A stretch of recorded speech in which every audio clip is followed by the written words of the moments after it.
All right, we are live. Noah, Wade, how you guys doing? Doing Doing good. good.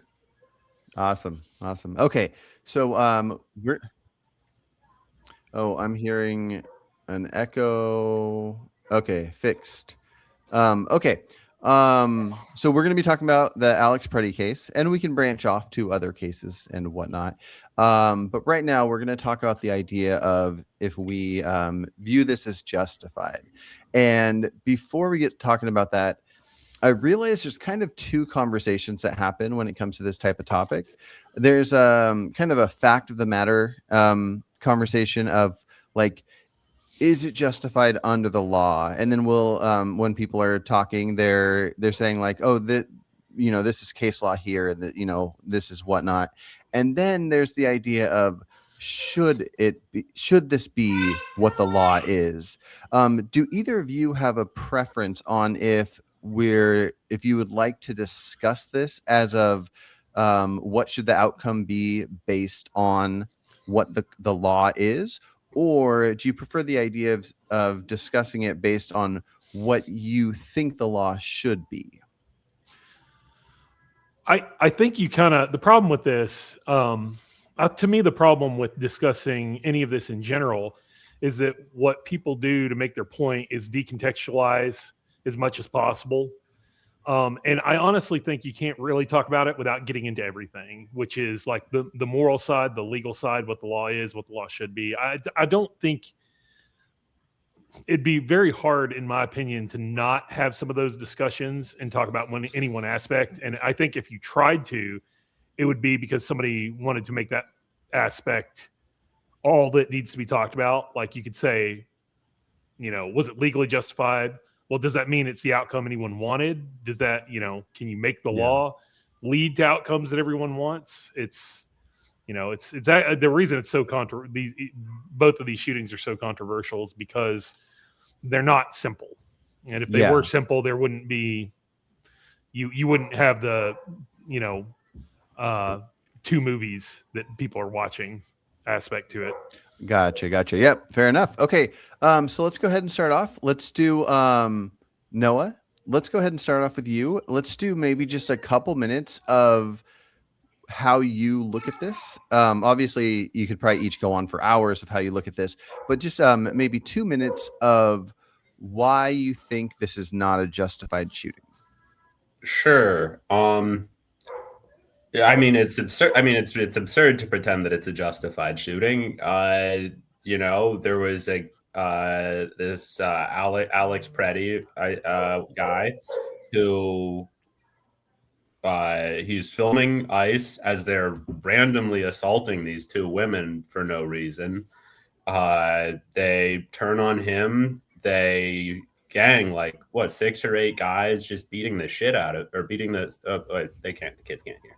They're beating that crap out of this guy in a way that would be totally unjustified if it was just that grievous assault against an American citizen for filming ICE assaulting other American citizens.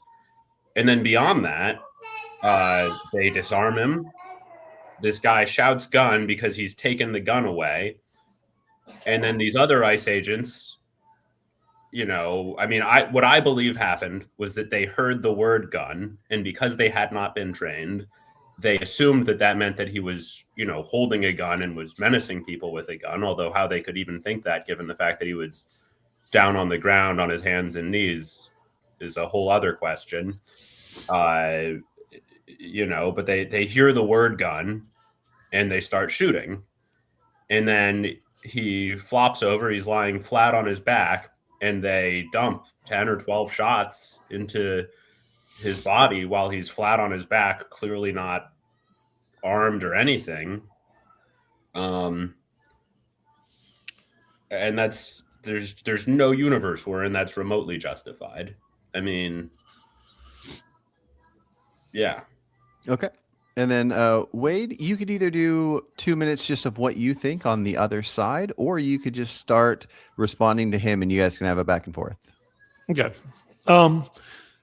If the clip that initially made the rounds was all the information, I would agree with Noah's assessment a lot more. The problem is, and this is what I talk about decontextualizing, you get shown something with no context. Were they assaulting those women for no reason? I highly doubt it. I very highly doubt that what they were doing was assault, and I very much believe they had a reason. There's a narrative that, and this was Border Patrol, I believe, in the case of PRETTI. It wasn't ICE. Right. They are highly trained. Border Patrol are quite highly trained, but they're trained for something specific, and it's not law enforcement on the street. They're trained for dealing with dangerous people, potentially without backup. I mean, that's essentially what Border Patrol has to do much of the time. As far as how they handled PRETTI, so let's add the context in that wasn't included. This person had,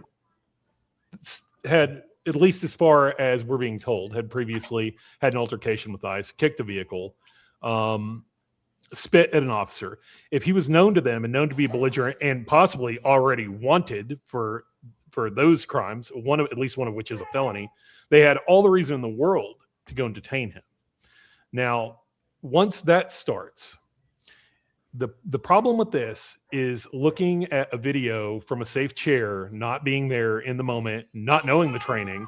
I promise you, it's trivially easy to find videos of law enforcement officers who have someone 90% under control pull a knife or a gun and shoot or kill one. I can find you videos of that trivially easily. The reason why you say that they were poorly trained, they were actually reacting as they should have been trained when someone yells gun and a subject has their hand somewhere where they could get a weapon. Now, on the case of PRETTI, I'm not going to come out hard and say it was justified. It may not have been.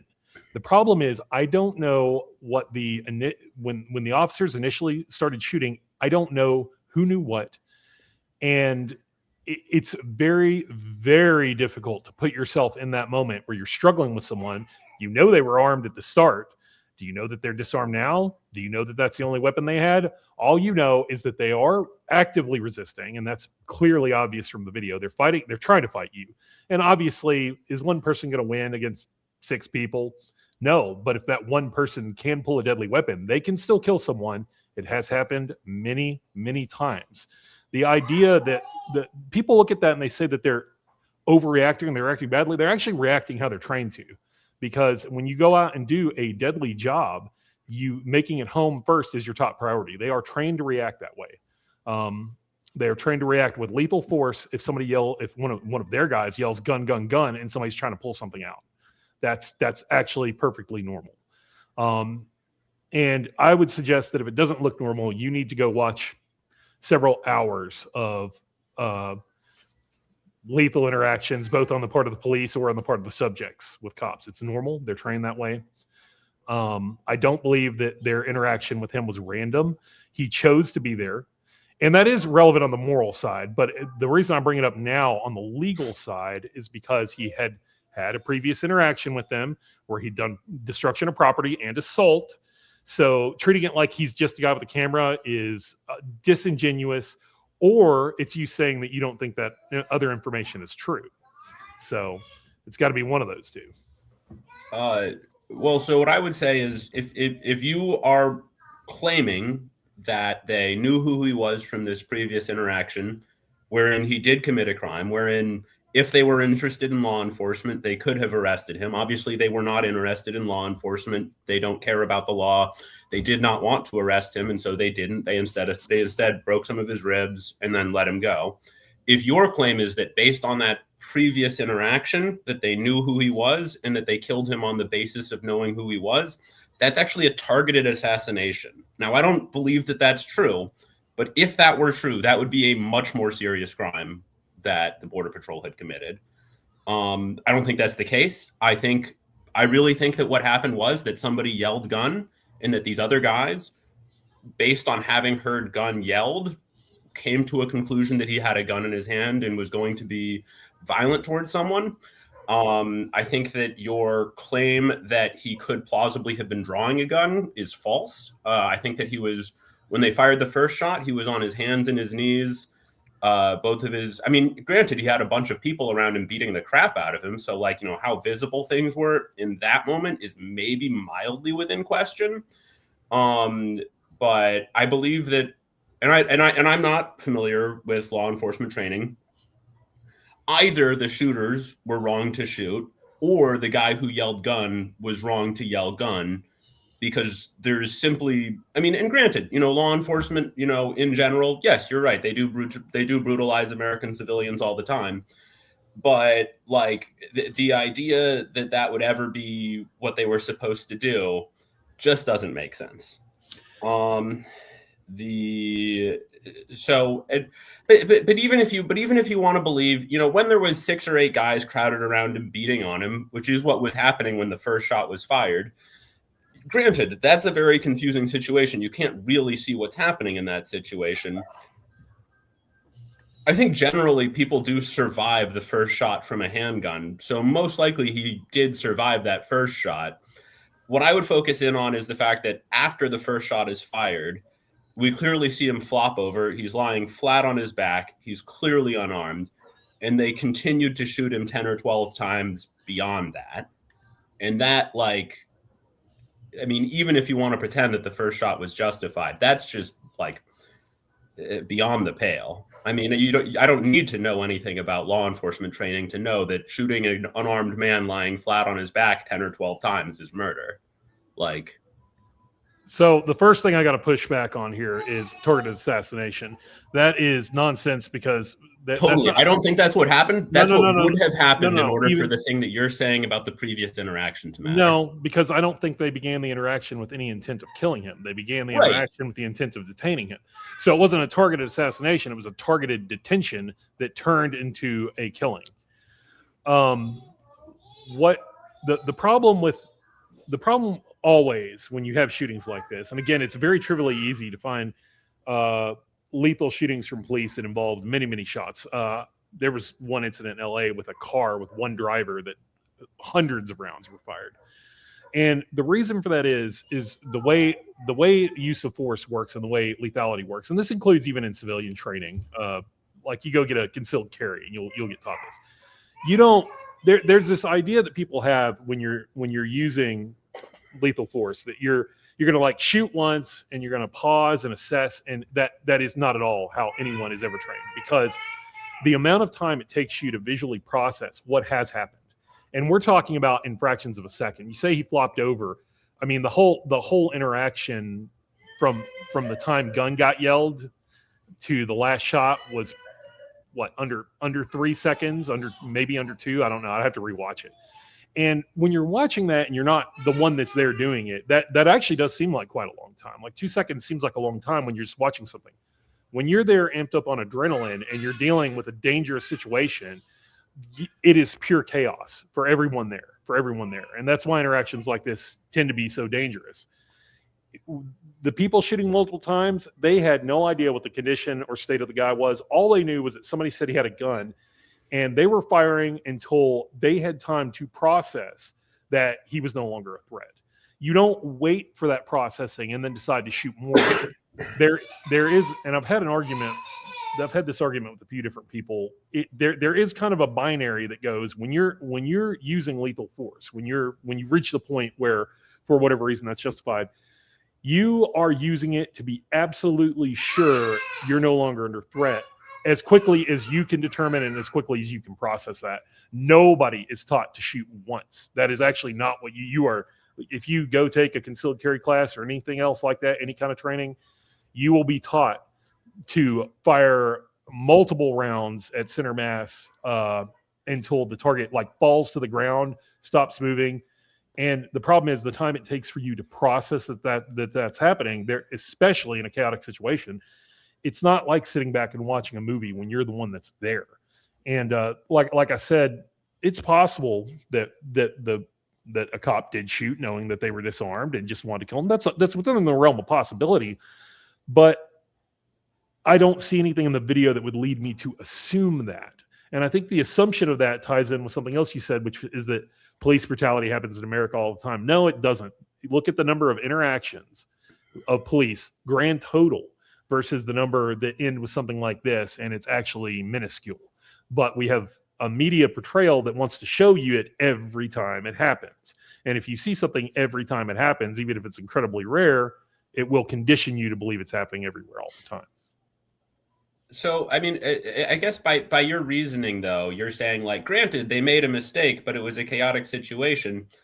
At that point, I feel like you could justify anything because, like, if you're saying, like, oh, well, obviously this was the wrong choice, but, whatever you want to say. I mean, like, I just don't buy that. I mean, I think that if you're able to say that, then you literally are able to justify anything. I'm saying it based on context because you have to include things in here. One, and these are all very relevant, and for some reason, the media doesn't want to talk about any of these. These are all extremely relevant to the situation. There is constant pressure, obstruction, assault, and people doing things like this in Minnesota when this was going on. It is a dangerous situation. The cops know it's a dangerous situation. It's dangerous for everyone. Okay. It's dangerous to everyone that's there. They know it's dangerous. They know that this person is armed. They know that this person is aligned against them. They're antagonistic towards them. They may have known that he'd previously assaulted them, damaged a vehicle. I don't know. Those are all factors in how you're going to process something. So when you have a person who's opposed to you, hang on one second. When you have a person who's opposed to you, who's acting in that way, belligerently, and is armed, your perception of danger is going to be extremely high. If somebody was in your house with a gun that didn't belong in your house, you just walked into your house and there's someone with a gun, your danger perception, like your threat assessment would go through the roof. Your adrenaline would spike. So the idea that they're supposed to be calm, controlled robots and not process any of that context is simply, it's not a human expectation. And by the way, the people opposing them intentionally create high stress, cortisol jacked, adrenaline fueled situation in the hopes that bad things will happen. If you look at like the BLM riots, you'd have people firing fireworks into riot police. Why? The purpose of firing a firework. If you look at a different situation, which is what you're describing a different situation.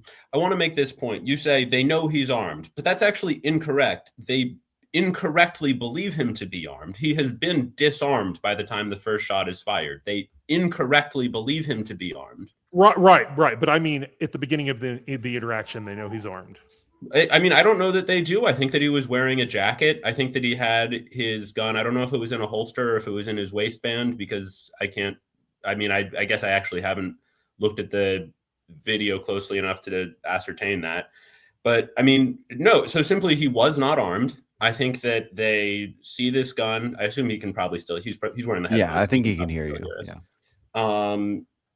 What was I going to say? Just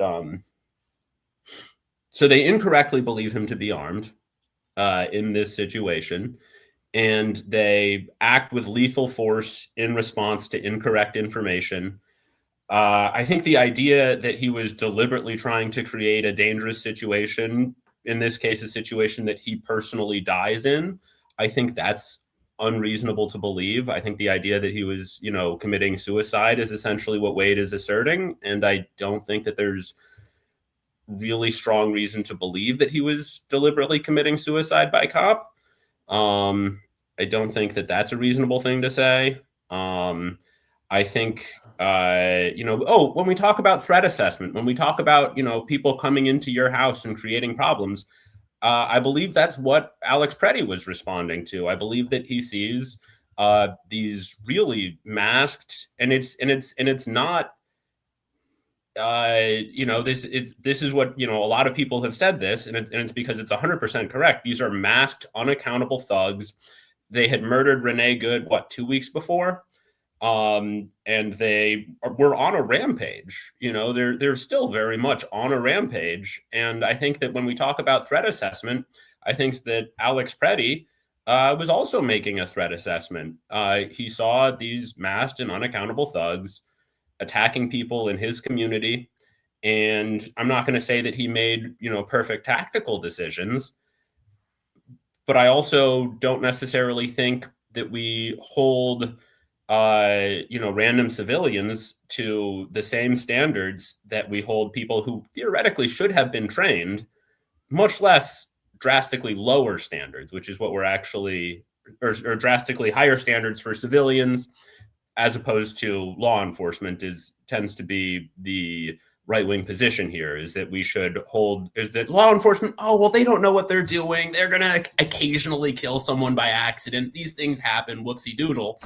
Whereas American civilians trying to legally, engage in their First Amendment right to protest things that the government is doing that they don't agree with, trying to legally film law enforcement breaking the law in many cases, that these people should be held to a higher standard than the law enforcement. I don't buy that. All right, I'm going to jump in here real quick. I want to test you both on something, and then Wade, are you able to hold on to the information he just said and then respond to that after I test you guys on something? Yes, I am. Perfect. Okay. I'm just going to challenge you both on some of your stances here. Wade, just curious, if he didn't have a gun and it played out exactly how it played out, how different would you view that? If a fellow officer yelled "gun, gun" next to them, and then another officer shot and there wasn't a gun, how would you view that differently? I would definitely say it would argue in favor of them not having as elevated a threat assessment as they did. Same thing with previous interaction. Like I said, these are all contexts that feed in. But to get right down to it, there have been plenty of justified shoots where somebody wasn't armed, but there was no way for the officer to know. Because we're not talking about somebody being convicted of a crime. We're talking about what is a reasonable assessment of danger and that somebody needs to stop a potentially lethal threat right then. I'd like to see actually some of those body cams, and that might help a little. You almost have to have like an eye level view to know what they were seeing at the time. Because if I'm doing this and I'm struggling with the cops and somebody yells gun, it's probably going to get ruled a justified shoot almost no matter what. If I'm actively struggling and I'm doing like this and somebody yells gun, that you can't treat officer. People say training all the time. Training does not grant omniscience. Okay. You have to work off of what your perceptions are telling you and your training. And one of your guys yells gun, gun, gun. Well, you're going to do what you feel like you have to do. I hear that you're saying that all the other officers that heard gun, gun, gun and see the arm reaching back would be fine. Would you say that it would be fine for the one that yelled gun that didn't see it just based on the hand movement? That I think is a very good question, because I think you have to treat the one that yelled it as kind of the instigator, and it actually does get treated like that legally on occasion. But yeah, whoever yelled that, if they had no reason to believe that, if they had no reason to reasonably believe that, you could definitely set the outcome of the incident on them. But I love kids, but kids get bored very easy. But yeah. Okay, well, let me hop over to Noah's question real quick, and then I'll let you guys get right back into it. So Noah, I just want to test what you think is reasonable or not reasonable. Like if you were creating the protocol and the policy for police officers, let's imagine somebody just robbed a bank. They come out of the bank, they have a gun on their hip, the gun's in clear view. And let's say during the robbery, they punch somebody in the face, and all this information's known. So we got a police officer here that is in front of the guy that just came out of the bank.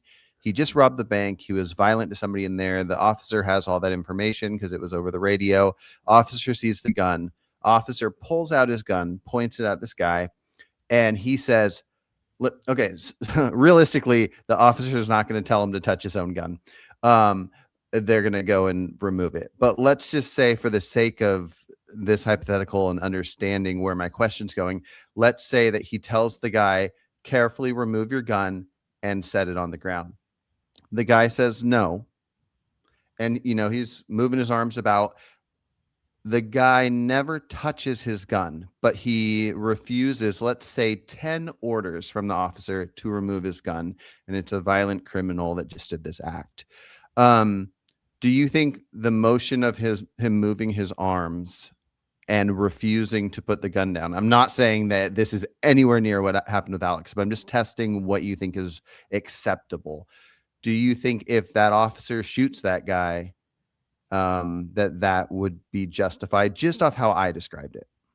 The scenario that you describe, I think probably not. I also think that that's with good reason not what they do. I think that they would be like lie down on the ground and then they would go and disarm him.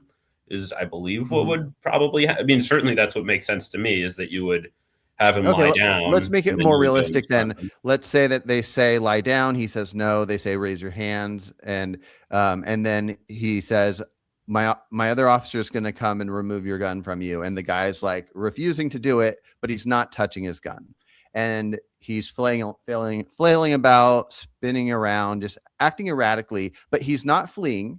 He's staying there. He just committed a crime. He has a gun on him, and he's refusing to let it be removed and refusing to follow orders. And then a shot happens, and the guy claims, "Oh, I thought he was reaching for his gun." How do you view that? I mean, I if they have video of him and he's behaving erratically and it looks like maybe he's reaching for something, they look like he's reaching for his gun, I think that's one thing. I think that's just so far afield from the situation that we're actually talking about now. No, I know it is, which is And I why literally think in that scenario, you talk about a guy behaving erratically.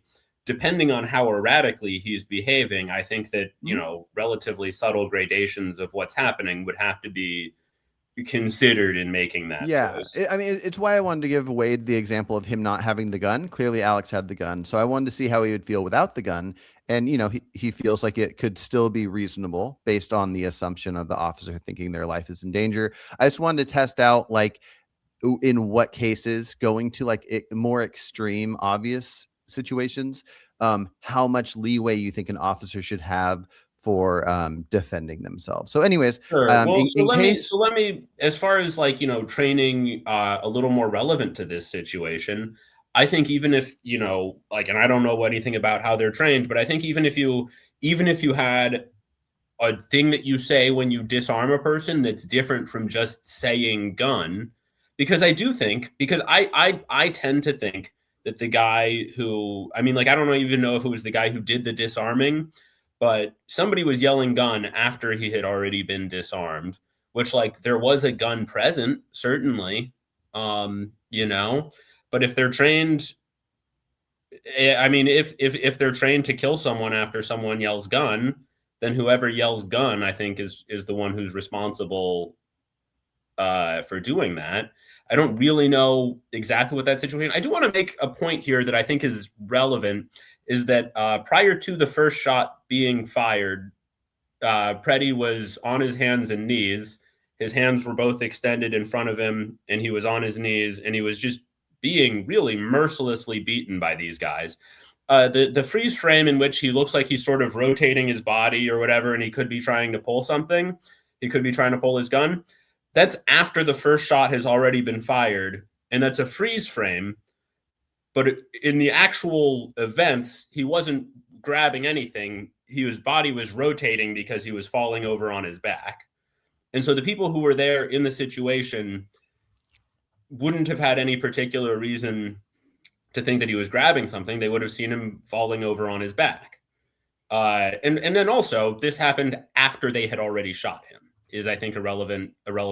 There's this freeze frame where it kind of looks like maybe he's trying to grab his gun, but in reality, this was after he had already been shot, and he was mid-movement. Like, the people who would have watched, who would have visibly been able to, the Border Patrol agents who would have visibly been able to see this, would have been looking at it, and it would not have looked as if he was, like, the freeze frame makes it look like maybe he's reaching for a gun.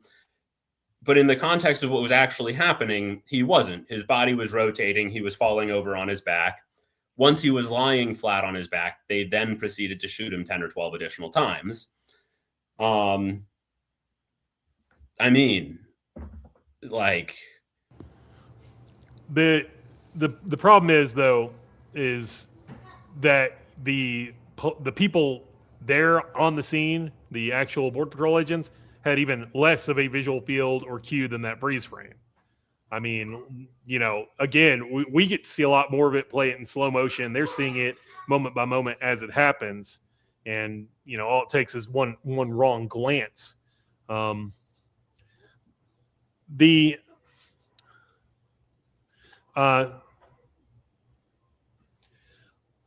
something that you said earlier that I think is also relevant to all of this, and this is one of the reasons why you're seeing sometimes a callous reaction, and I try not to have that. I don't think Pretty should have died, and I don't think Good should have died either, but I think Good especially was definitely justified in the moment. I think Pretty may have been. It's kind of hard to know what the officer saw and what was going on from that video.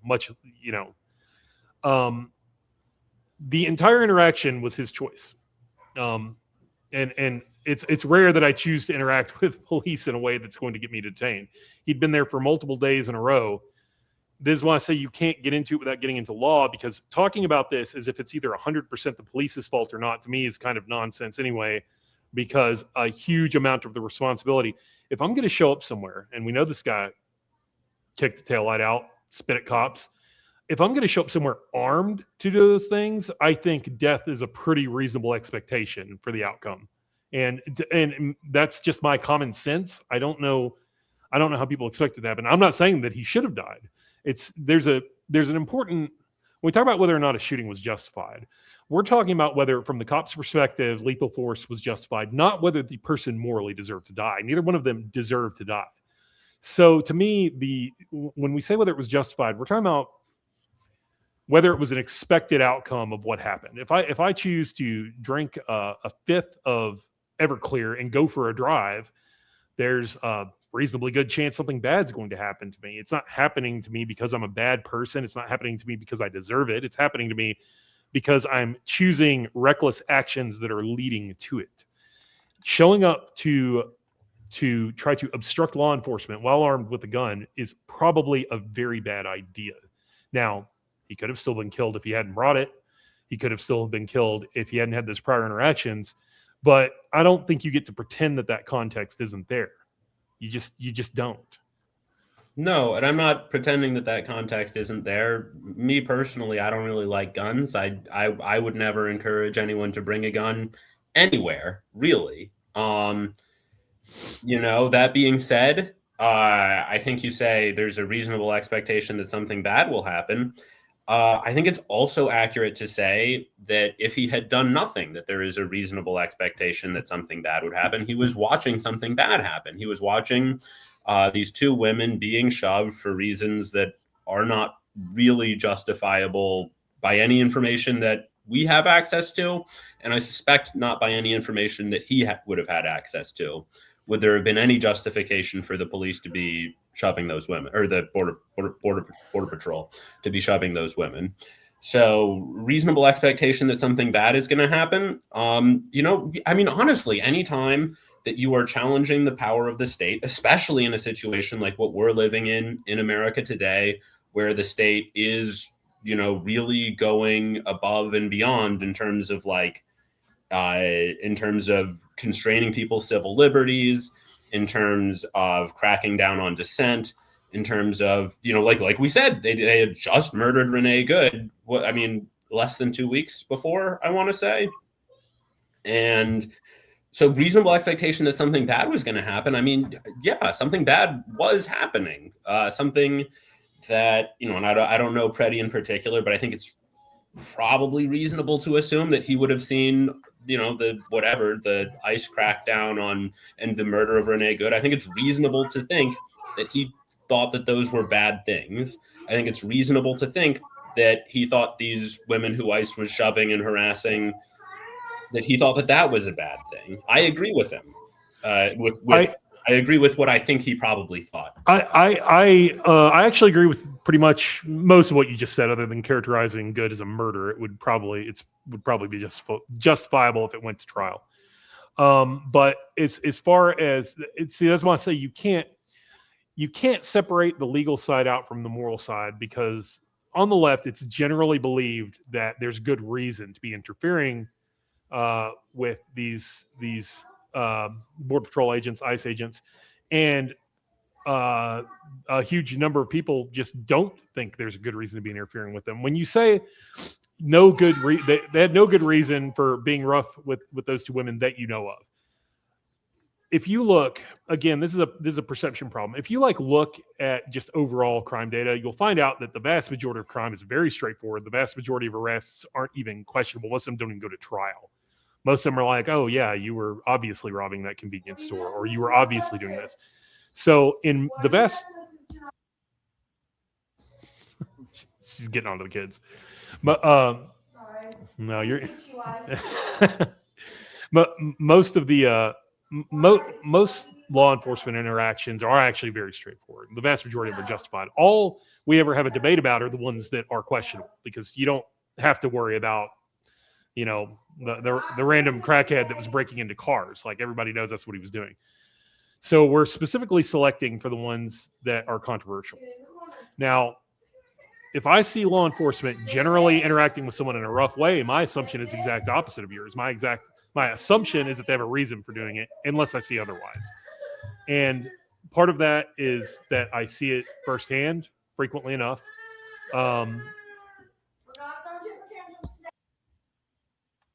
Hold on one second. I'm going to refill my coffee while you're figuring this out. Sounds good. Okay. I'm good. Sorry about that. Okay. He went to go refill his coffee, so I'm going to ask you a question from somebody in the comments. Yeah. So this is Caroline Kraft, a friend of mine who actually is a lawyer. And so she writes, individuals are legally allowed to defend themselves against assaults from law enforcement. Law enforcement arguably assaulted multiple people prior to Pretty's death, shoving the woman. Her being a lawyer doesn't really matter here, in the sense that there's various I understand her argument. Yeah. disagree or whatever. So I guess my question to you is, if we did get more camera footage and more information, and it turns out that everything that woman was doing was legally acceptable, and the guy was just having a really bad day, he was irritated by whistleblowing, and he pushed her. Yes, I'm gonna eat it. Okay, that's fine. Does that change anything for you? It does, actually, but the problem, I kind of have a problem with this line of attack. But I'll take the hypothetical and say yes, that would make a difference. That would legally make a difference. The problem is she's starting off by wording it in a rhetorical way to make it for us to presuppose that the officers were assaulting the woman. I find that fairly ludicrous. I think it's almost certainly not the case. I'll give you a real world example of something I saw recently. There was a severely injured person who was receiving medical treatment from paramedics and firefighters, and their brother kept trying to come up and talk to them. Their brother was fairly distraught. Brother was a teenager.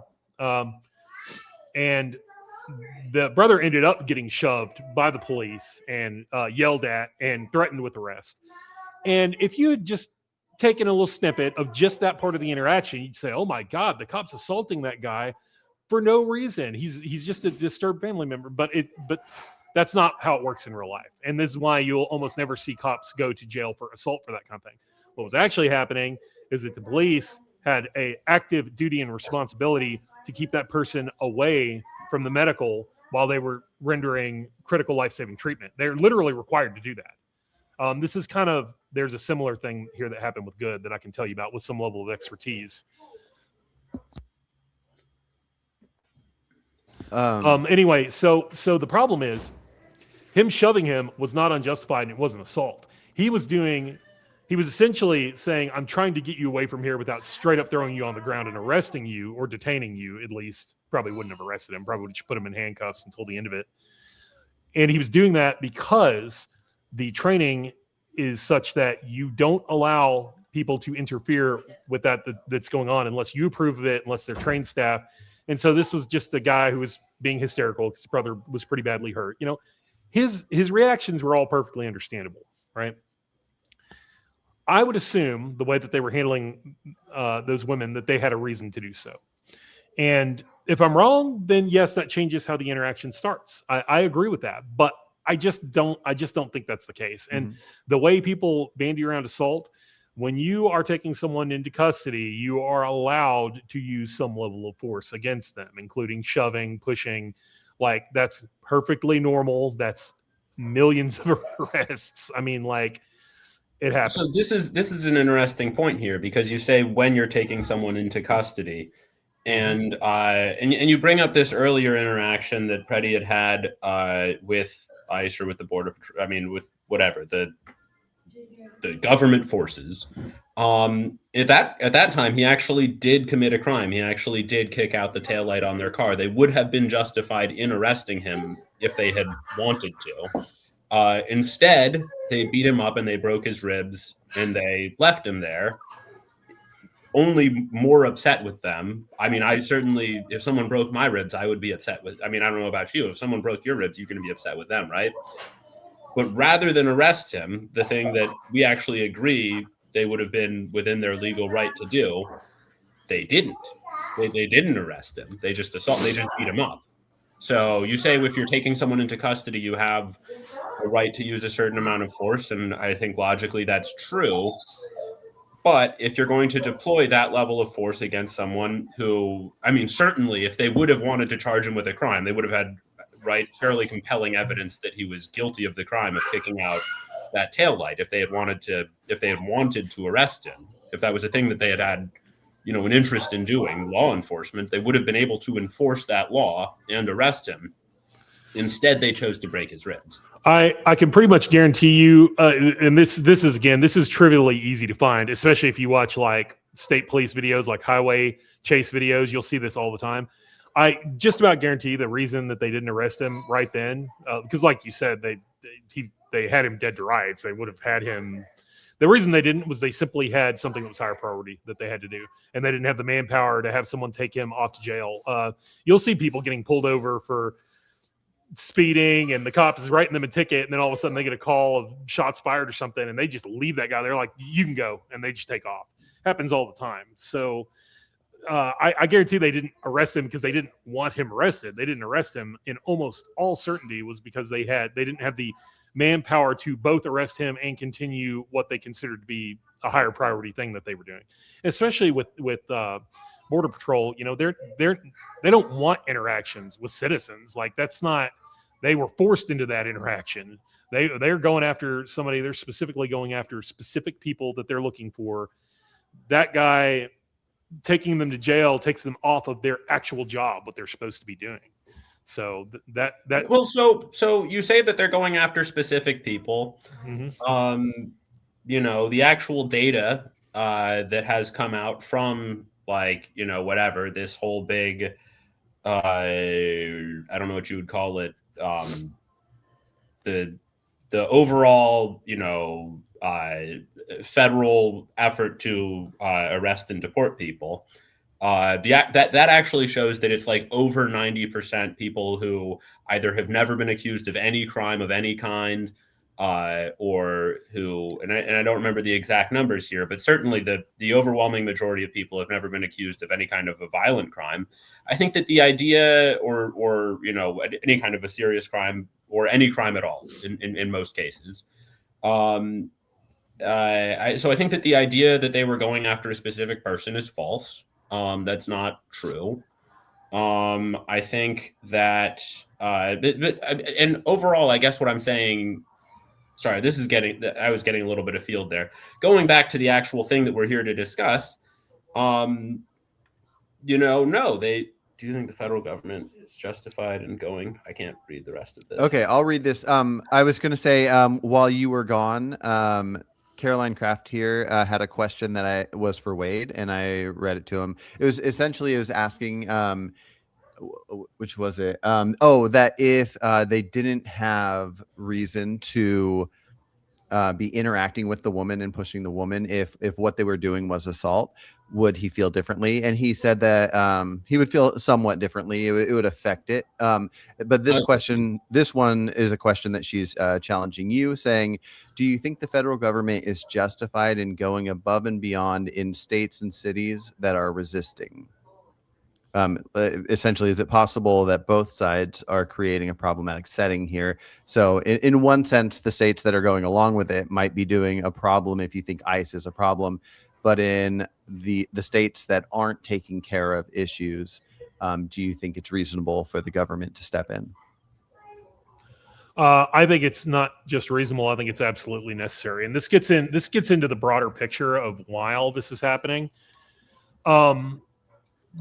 Wait, real quick before you do that, just because this question was for Noah, I just want to see. I'm sorry. It's all right. I mean, it's good to know your thoughts too, but I just want to know if Noah thinks that I guess the federal government shouldn't have an ability to like are you in favor of states' rights in a way where you think no matter who's president that the federal government shouldn't step in like this in any way? I'm in favor of people's rights. You know, as far as the question of states' rights versus federalism goes, I think that is maybe something where, you know, there are specific, you know, legal things. There are specific, you know, like whatever. I mean, whatever the normally adjudicated law of the land is, I think is something that we have to expect to happen. I think that, you know, as far as what is above and beyond, because I think that, you know, what we do see from the federal government in this case, I think is fairly difficult to justify.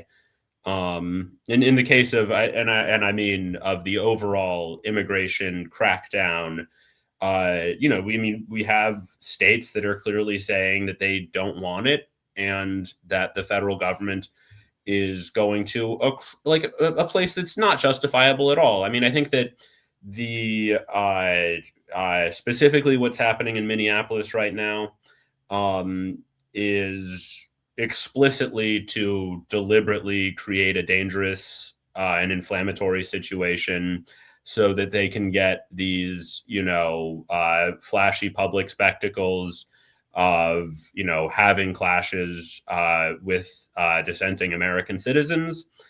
And no, I don't think that's justified. And you know, perhaps more even, actually, I should say, than like justified or legally justified. I mean, I'm opposed to it. I think it's a bad thing. I don't think it's morally justified. I don't think it's morally, yeah.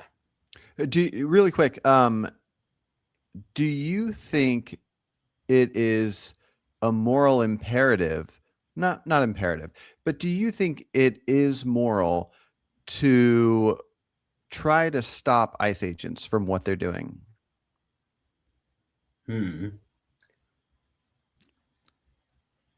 I mean, like, so certainly in the case of what Alex PRETTI was doing, although I guess those weren't ICE agents, but whatever. Yeah, I mean, I think that I left that too open ended. Well, I shouldn't have said what they're doing. If let's just say that ICE agents have warrants and they're going to collect people, and let's just say it's people who their only crime is that they came here illegally. Let's say they didn't do any other crimes. If a citizen could get in their way, whether it's with whistles or their cars or screaming or physically pushing them or whatever, the way that you view borders and illegal immigration and this type of thing, do you think that it is that if somebody wanted to do it, you wouldn't recommend they don't? Do you think it is a good thing to stop their duty? I think from a self-interest perspective, if someone was to ask me, I would say be very careful about doing something like that. I think morally speaking, I think morality is subjective, and I think that, yeah, morally, I think that it's absolutely permissible. If a person wants to take a risk with their own life in order to protect their neighbors, I think that is a moral action.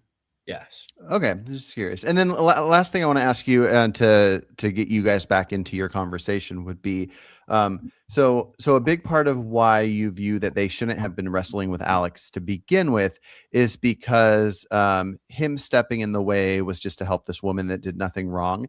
If you had the information that she did something making their actions towards her reasonable, would you view this differently? I mean, you know, if she had just been stabbing babies 30 seconds before the filming started, and Alex PRETTI knew that she had just been stabbing babies 30 seconds before the filming started, then sure. I don't think that's what happened. I have no reason to. I mean, like, I think there is a theoretically possible scenario wherein one or both of those women was committing some sort of serious crime that was actually doing harm to someone, and that the Border Patrol in that scenario could have been responding against that. To my knowledge, no one has alleged that that is the case, and I think it's probably not the case. I'm just testing to see if that matters to you, as far as like if they did nothing wrong, then he was justified in getting in between them. That could be a certain stance. But if they did do something wrong, like let's say they did something where part of their protocol was that they are able to push her, getting her out of the street. Let's say that we can just see that she's constantly coming in the street when she's told by law enforcement to get out of the street, blowing whistles, standing in front of cars, some kind of stuff where you'd go like, oh, I can see why the protocol would be to get her out of the street. And maybe Alex doesn't know this. And then they're pushing her out of the street in a way where their protocol is accurate.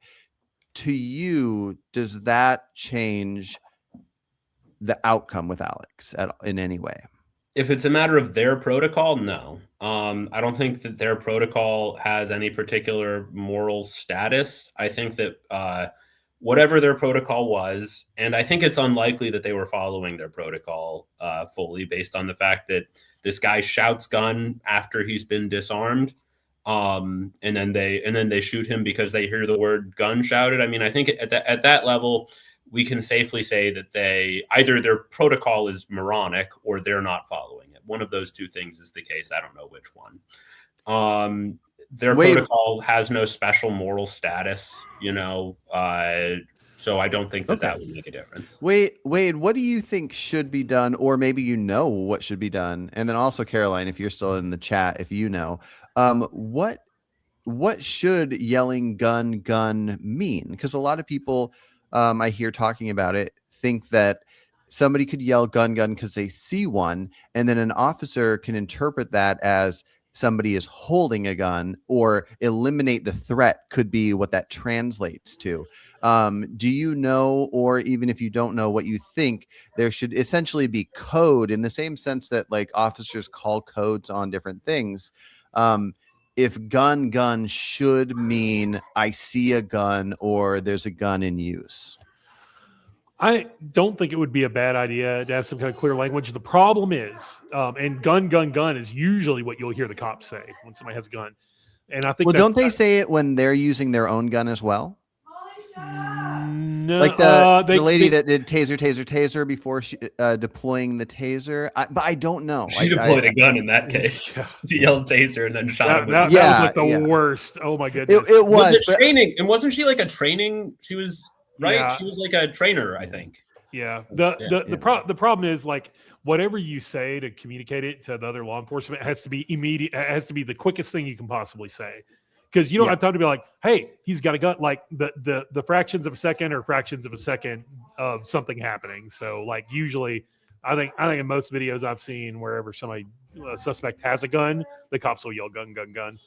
Like I think that's pretty common, because I mean it's about the fastest thing you could say, to be like, let everyone have the situational awareness that the person they're dealing with is armed. So okay. And then quick question for you, Wade, and then I'll let you guys get back into it. If Alex PRETTI would have gone flat on his stomach, legs out, arms out on the ground, and it played out exactly the same, how would you feel?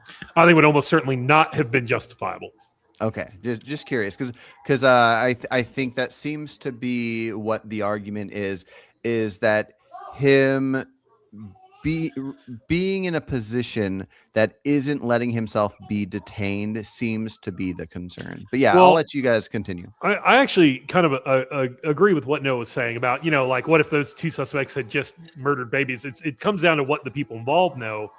But the problem is, if you're going to have laws and law enforcement at all, you can't have a situation where you don't give law enforcement some benefit of the doubt. If every time I see a cop manhandling someone, I'm like, hey, what are you doing? And run over there and try to stop them. Obviously, you can't have law enforcement that way. You just can't even have the concept of law enforcement. There has to be some degree of saying, okay, well, that looks rough. I don't know why they're doing that. But if you jump in every time you see something without you knowing the information, because see, there's a flip side to that. uh, Sorry, that was long. Pretty didn't know anything about what was going on, other than he didn't like the way that they were treating those women.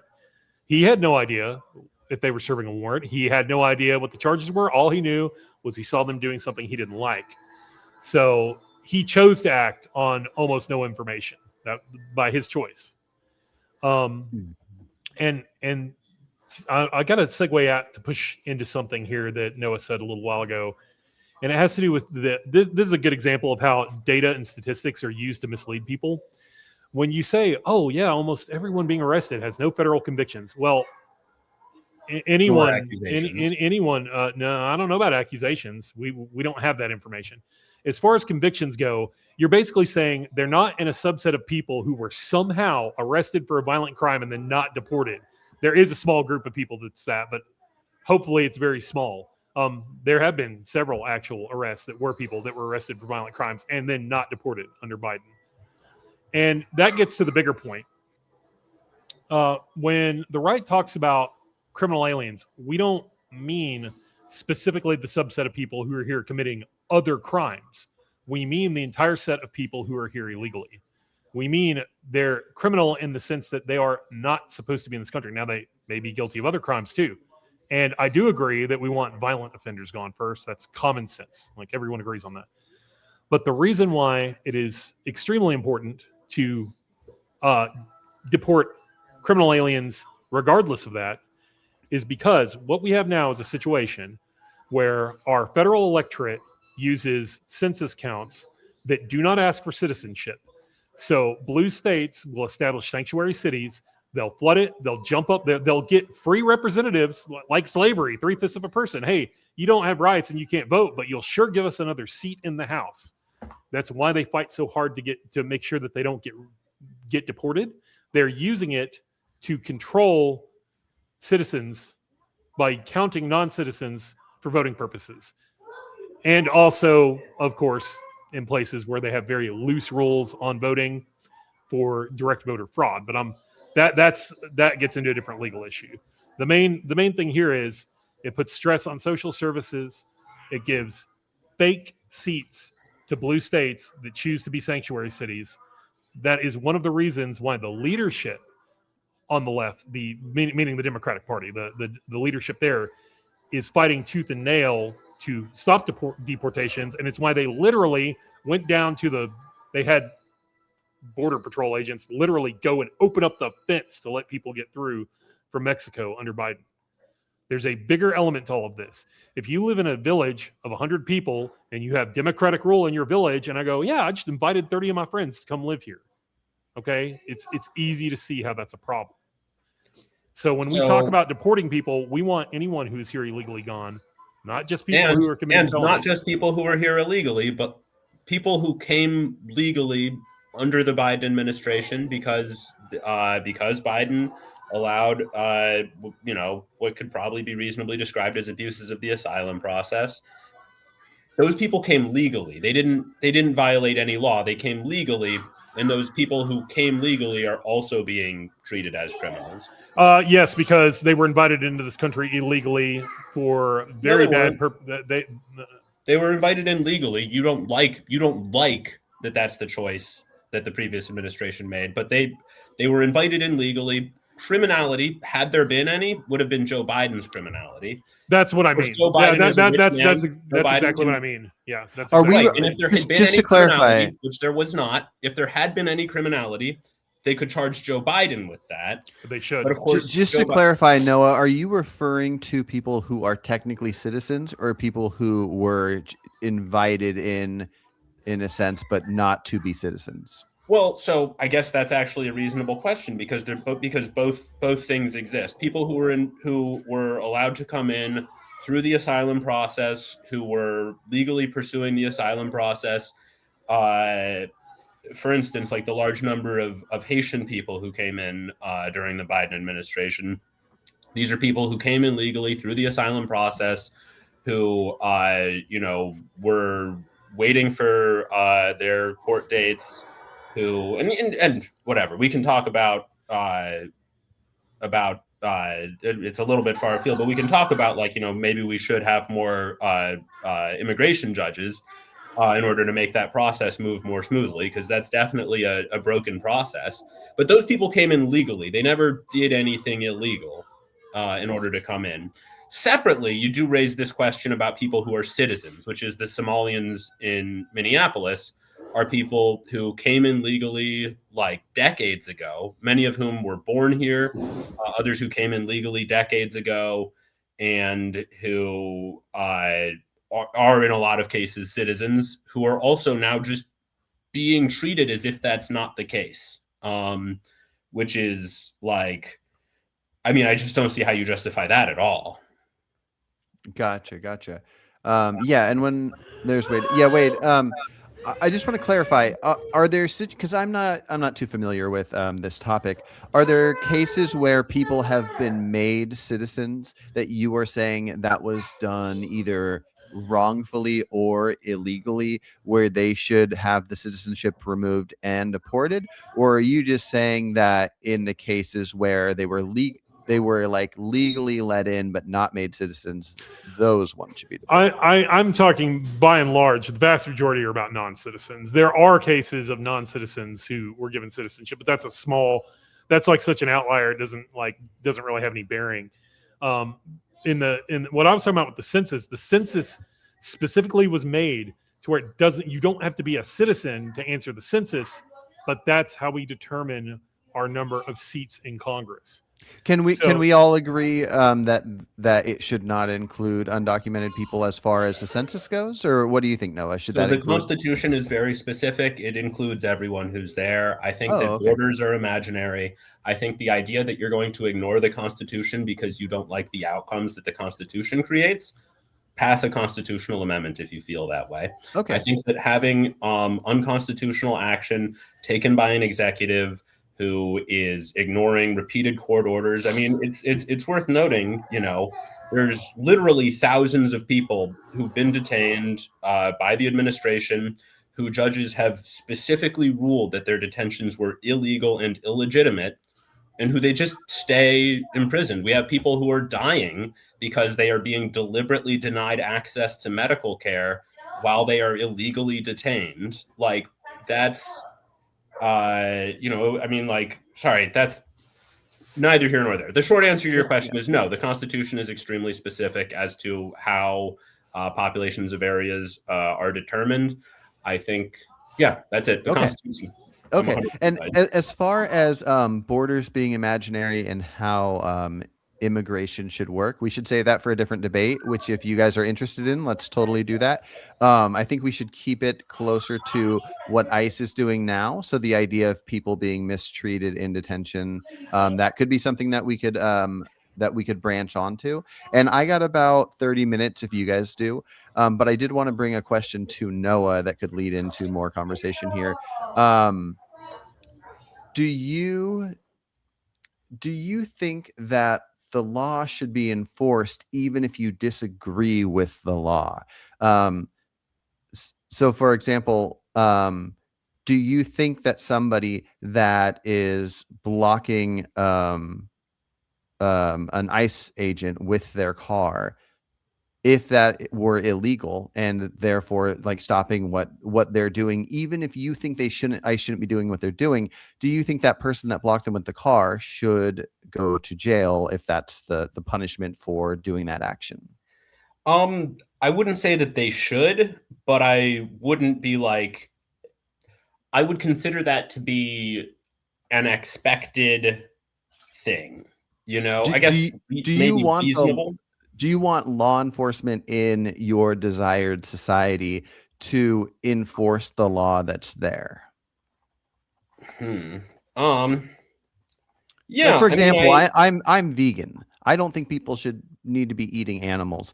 But if there's a farm and some vegans are breaking in to help animals and rescuing them, that's illegal, and I think they should go to jail because I think I understand what you're saying.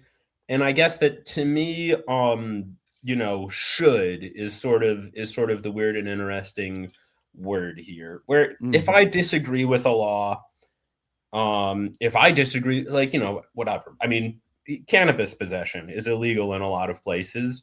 If I'm in Texas and I have weed and I get arrested for that, I'm not happy about it. I don't think that it should happen, but I also like get it, like it's to me, that's like the reality of the world, like to me. So like should maybe no, but like it's not like it's that would not be unreasonable. And I would actually ask the same question to Wade.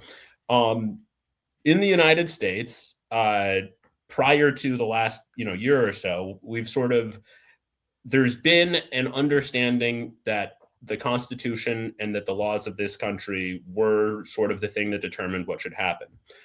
And again, sorry for using should, because it's like whatever. Fuck it. Okay, but here we have this case. There are thousands of people who have been illegally detained, who the courts have determined legally, if we were going to follow the law, legally those people would have to be released and would have to have their asylum claims legally adjudicated. Legally, that is, that's the law. That's the law. So should the administration be compelled to follow the law? Okay. I want to address, because this conversation inevitably gets to this, and it has to do, one of the things that was said that needs to be addressed to answer that question is, do you think it's okay to break the law? Under what circumstances? I would say probably everyone in the world, maybe not some people that are members of the Chinese Communist Party, but almost everyone in the world believes there is a threshold where the law is so at odds with morality that you are compelled to break the law. Because I think that's not controversial. Now, we have different points and different things where we would do it. When we talk about federal judges, our system was never intended for federal judges to create law out of thin air, as many of them have done with Trump. I think he's completely right to ignore them and wait for SCOTUS to rule. Now, if SCOTUS rules and he doesn't do what they say, then we actually have a constitutional crisis. Until then, I think a random local judge, 238, inventing something out of thin air to justify his pet no borders position should be ignored, because the judge is actually acting improperly, until it gets to SCOTUS. So that's my opinion. What we have in this world, though, is that SCOTUS will put things on the shadow docket and just not rule on them because, for whatever their reasons are, they don't want to do their job and actually adjudicate these issues. Like, that's what actually, they just say, hey, we're just not going to rule on this. We're just not going to have, and like, technically they're not ruling on it, but they're not ruling on it because they want to allow the outcome that is happening to go forward with unimpeded, in spite of the fact that, as far as like jurisprudence, as far as the way that these things have been litigated in the past, they know that they don't actually have a leg to stand on for the outcome that they want. And so, like, you can say like they should rule on these things, but if they just aren't doing what they're supposed to do, I just don't see how that's like something you can say. I would say that the small number of people that constitutes the United States Supreme Court can't keep up with 100 activist judges inventing law, nor should they. So I think they're quite right to be like, yeah, whatever. You think you're God, you're not. They're not inventing law. Oh yeah, they're interpreting law. Okay. Okay. Well, I interpreted 1 + 2 equals 3 to be potato plus banana equals carrot. Like, sure, in whatever that was, that's potato plus banana plus carrot. But in terms of like what's happening in the United States today, as far as what's actually at issue in the discussion that we're having, we have judges who are, I mean, like, I'm sorry, but like a little bit more qualified in terms of law than either of us, who are making these determinations, who, if they were wrong, this could be brought up to the Supreme Court. As you say, it could be. The Supreme Court could rule on it if they wanted to. And they have ruled on several. That's important to point out. It's not like they're just ignoring all of them. So. But they are. Noah, really quick, I don't know exactly what you're referring to, but just to challenge it really quick, if the Supreme Court did rule on it and they ruled not in the direction you're in favor of, what would you think of that? Me? Yeah. I mean, I might not like it, but I'll tell you, there would be a lot more of a plausible argument that it was legal than there is in this world. Is there much of a difference between not ruling on it and ruling on it in that direction? Yeah, because if they're not ruling on it, the way that the shadow docket works is essentially that they're able to say, hey, we understand that if we were to apply anything like a reasonable legal standard based on 250 years of precedent of if the way that courts are legally expected to evaluate situations, they have their preferred thing that they want to have happen, and they understand that they can't legally justify doing that, and so they just justice delayed is justice denied is basically the premise, except for that they're saying that with two big thumbs up. They're saying justice delayed is justice denied, and they're very happy about it. And I mean, like, the law is not perfect. I am not like a laws are like the best thing in the world guy. But when you're at this place where you're like, we have laws, legally speaking, it's not justifiable to do all of this. And they're like, well, we're just going to ignore the law. We're just not going to apply the law in this situation. Well, I mean, this may be motivated on my part, but I look at that and I say, okay, well, this is very clearly illegal, and as a side bonus, it's not the outcome that I want. Well, I mean, you could say like, that's whatever, me going and hiding behind the law because I happen to be technically correct. And for me to then turn around and say like, well, I'm not like a person who like super generally cares about the law as like a broad general principle. What am I saying here? Like, yeah, I mean, it's to say that we don't have to, because I mean, actually, no, because because really the person who, I mean, should have to answer this question in this situation is Wade. Well, no, never mind. You're just saying they're activist judges inventing law out of full cloth. And no, they are. Yeah, I'm not saying it. It's a fact. So that's okay though. Well, no, some of the if you read some of the wording, it's neither of us has read any of the wording. Let's be honest. I've read a few. I read Supreme Court cases too. On occasion, I don't read all of them.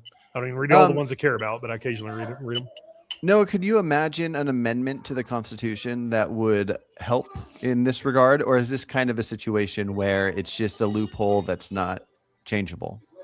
Of the Supreme Court just not ruling on things? Yeah, because I mean, you can't make them have to do a certain amount. I think they do about 80 cases a year, and you can only do so many. So I guess I can see your irritation. It like logically follows that if you think they're doing it for this reason, that's fine. I'm not taking a stance on it, but I get what you're saying. I just I usually try to picture a solution, and I can't picture a solution. I mean, I don't know. I mean, off the top of my head, you could have just like a thing that says, hey, if the Supreme Court has the opportunity to rule on something and they just decide not to rule on it for X period of time, then it defaults to being the lower court's judgment would be upheld.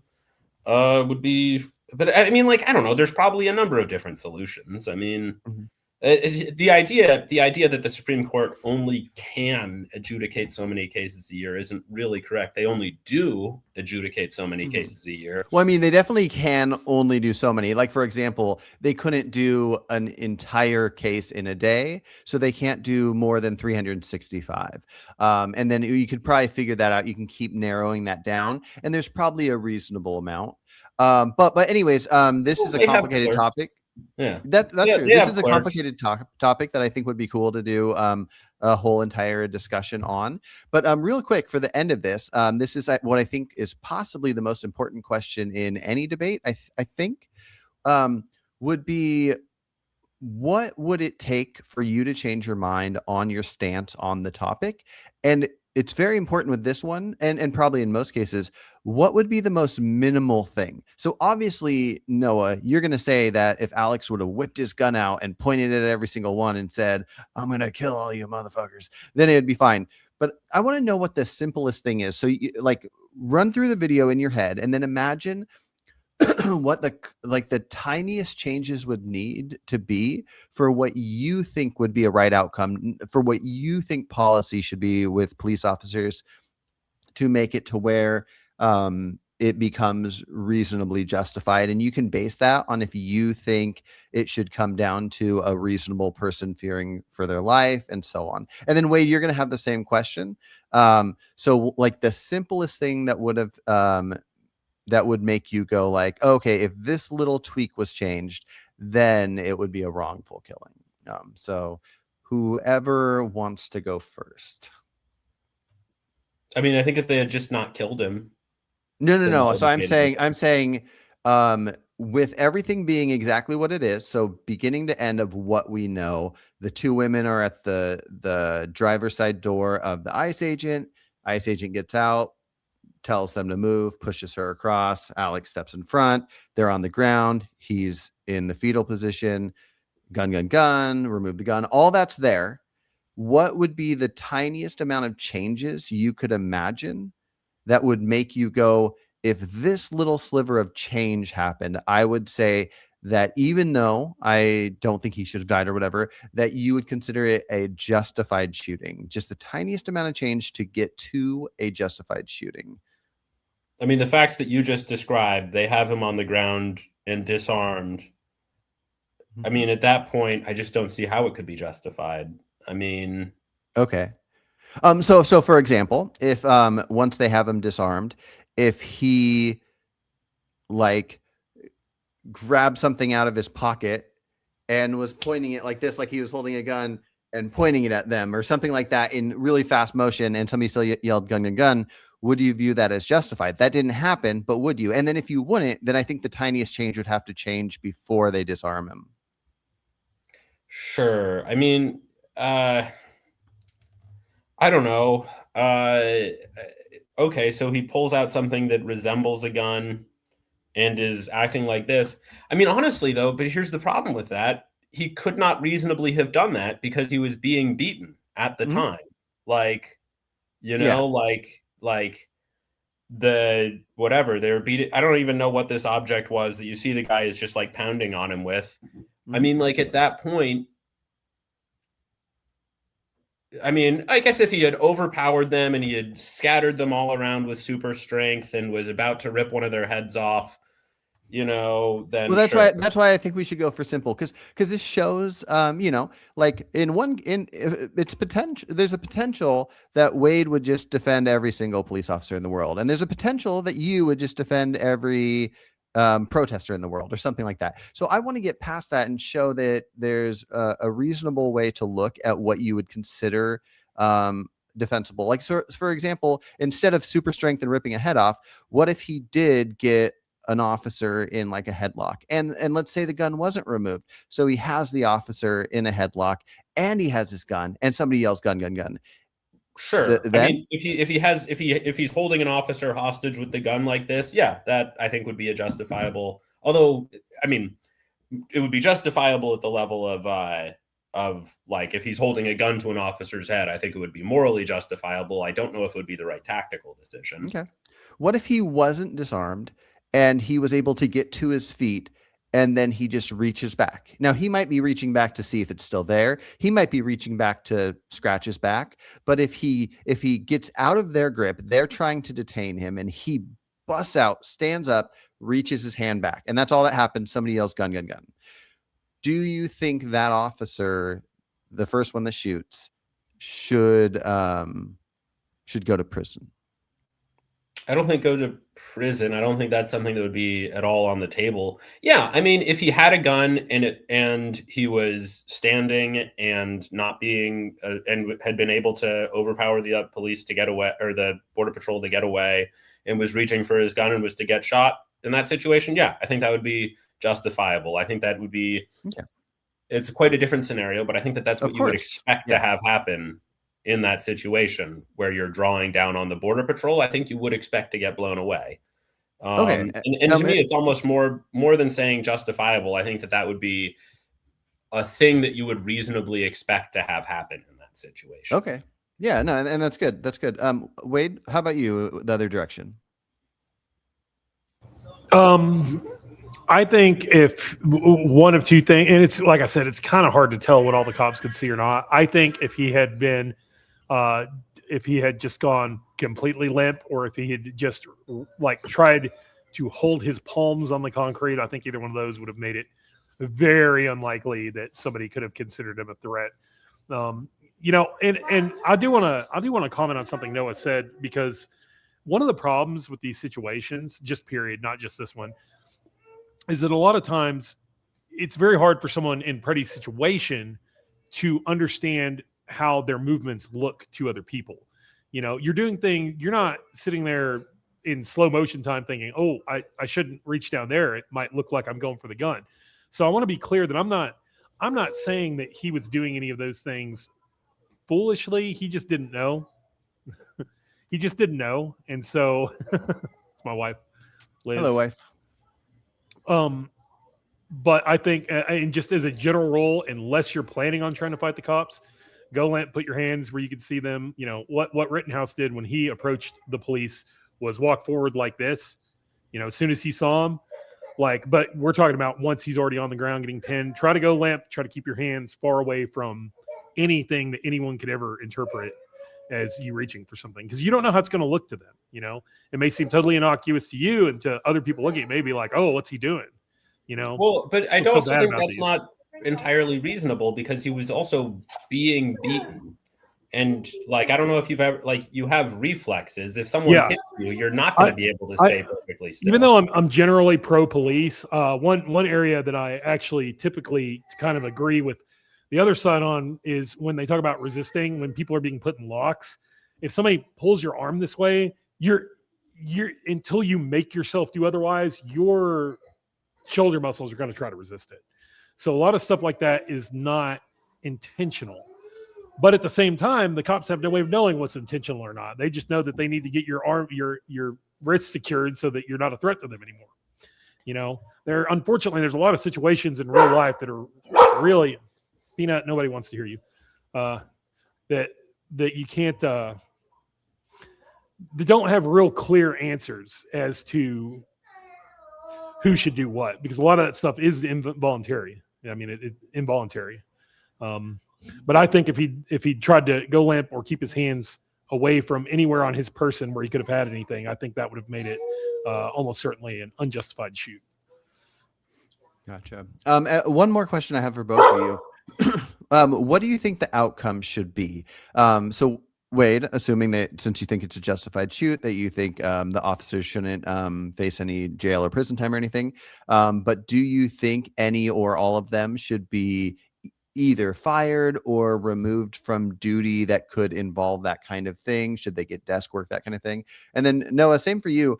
And I'm curious about each individual officer. If you think, for example, the guy that removed the gun, if part of his protocol should have been to say, I've got the gun, and he didn't, or the first person to shoot, or anybody that shot after the first person, or, depending on how you view the couple seconds of him being on the ground and being shot, what do you think? Do you think he should just be fired and not be able to be an officer? Do you think he should get 10 years in prison, 30 years in prison?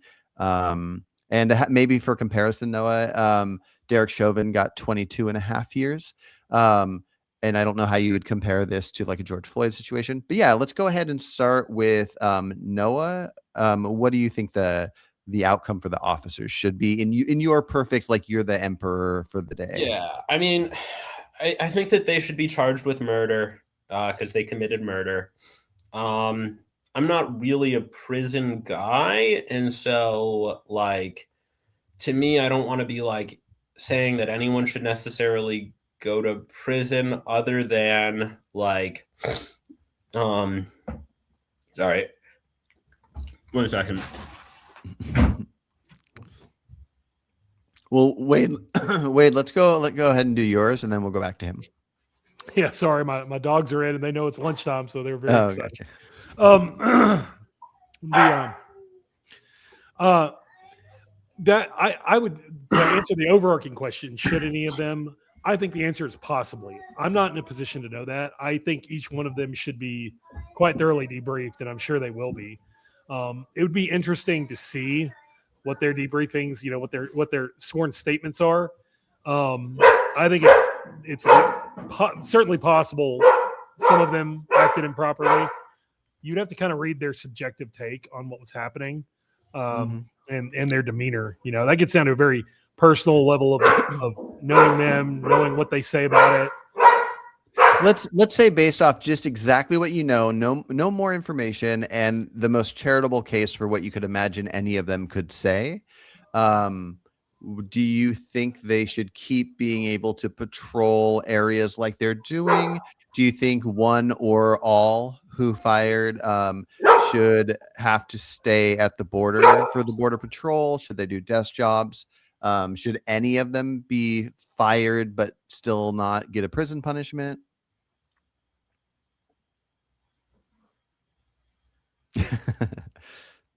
Sorry, I think from what I saw, I'm unable to make that determination. It's probably a good idea to put them on the border, away from citizens, just given the political heat. But as far as like that being the correct, sometimes there's a big difference between what's the correct thing to do politically and for perception, and just generally to lower the temperature, and what's being correct for the officer. So in other words, there may be one or more of the shooters who did nothing wrong, who it's still probably a good idea to reassign them, but not because they deserve it. But also think in a working environment like that, you have to accept that sometimes. Sometimes you're going to be in a bad situation, and it's going to result in you having to do things that you don't want to do. So, and that's the best outcome you can get. A much more analogous situation. We didn't really get to the Renee Good shooting, but the agent who murdered Renee Good had previously, in another situation, he had done a thing where he had basically punched out a window in a car and reached his arm into the car, and the person driving the car had tried to drive away, and he had gotten cut on the broken glass of the window that he had just punched out because he had his arm through the window. And that was a level of reckless self-endangerment, and the guy who drove away also, whatever. I wouldn't recommend whatever. I mean, but like, what are you going to do in that situation? That guy was panicking. The point is, this guy had made a previous bad decision to endanger himself. And if they were to be responsible when they see people who make bad decisions like that, reassign them, put them on desk duty, give them some sort of internal disciplinary procedure, would be what they would do if they wanted to be responsible. And the fact that they saw this guy behaving irresponsibly, and that they kept him in a situation, and that they encouraged him to continue making bad and dangerous choices, did directly result in the death of an American citizen. And I think that, like, on the one hand, that's like his fault for making those bad choices. But on the other hand, as far as like what the ultimate outcomes should be, the people who made the policy decisions that resulted in these deaths should be held accountable. And I don't necessarily mean go to jail, but I do think that impeaching Kristi Noem is an extremely reasonable thing to do at this point. I frankly think that impeaching Donald Trump, impeaching J.D. Vance, impeaching Stephen Miller. But just curious, the first guy that shot, what do you think? Do you think he just should be fired, or do you think he should be charged with murder and go to prison? Well, just from I what think you that see. he should be charged with murder. I think in a context where the normal punishment for murder is prison, I think that that's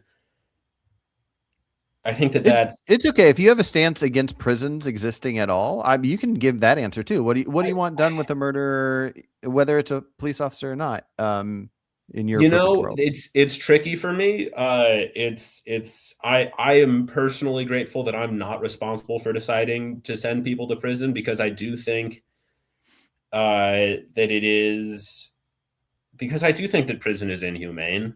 You know, I mean, like, he committed a murder, but also I think the context in which he committed that murder is that people more powerful than him made the decision to deliberately create a situation which they knew was likely to result in murders, which had just resulted in another murder less than 2 weeks before.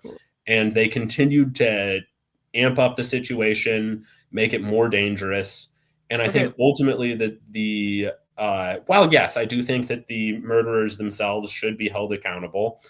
I think that especially from our perspective as citizens, I think that what we should care about is that the political actors who made the decisions that resulted in the predictable bad outcomes being I get you. I'm going to stop you there because I get you on that. I hear your thoughts on that. But just real quick, let's imagine that he was completely wrong with the protocol. It's found that he should not have done what he did. He just says that he was having a horrible day, too many whistles blowing, whatever. But he wasn't following protocol. So there's nobody above him that we could blame for it or whatever.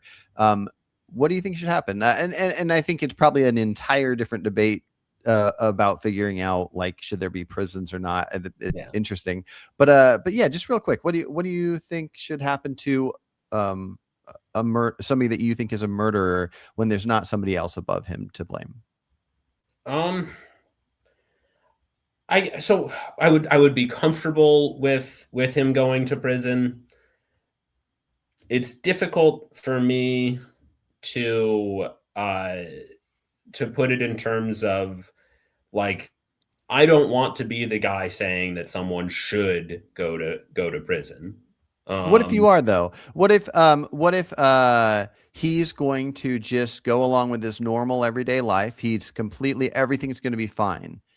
He's found guilty, but unless you, Noah, press the right button, he just goes and lives his normal life. So they say, okay, he shouldn't have done this. This was a type of murder, and the punishment could be whatever Noah decides it is. And if Noah doesn't decide anything and doesn't decide in time, the guy just walks off and he's back to doing his normal job, and so on and so forth. Well, certainly he should not be back to doing his normal job. Okay, so we got at least fired. What else are we thinking? Or even just reassigned to some position where he's not, making life and death decisions about other people. But I think it would be acceptable for him to go to prison. Yes. Okay. I get that it's tough if you think that prison shouldn't exist, but then that's a whole nother topic, I guess, to figure out where the murderers and rapists and all that go. So yeah, anyways, it was great talking to you guys. I would love to set up another one at some point. I think one thing that's fascinating that doesn't happen in a lot of debates is getting people back after being able to think about everything that was said and to get further information. Like, for example, if we're talking about what some policy is, and then either of you could send me some information that I could send to the other one. And then after reading up on it and checking up on it, we could do like a follow-up. And then somebody could be like, oh, I thought this, but then now that I've read this, I actually have changed my mind. And I think one of the most important things we can do with conversation and debate is keep learning, keep reading, watching, discovering. Like I had no clue that the census involved people that were not documented, and I just learned that today from you guys. And I'm a huge fan of the Constitution, and I'm gonna go verify. I believe both of you guys, and I got to go read it and verify for myself. But I'm a huge fan of learning. So, anyways, I think we should set up another talk like this, and it could be specifically with you two or each of you and other people. But yeah, thanks for coming and talking, guys. Yeah. Thanks for the invite. I am going to be going on tour sometime in the next couple of weeks, so my availability might be pretty limited. Okay. Yeah. When you get back, we'll just set something up. And yeah. All right. Well, you guys have a good day. Live long and prosper. Yep. Take it easy. Wade, best of luck with all of your various mammals. Yeah. There's a lot. Bye.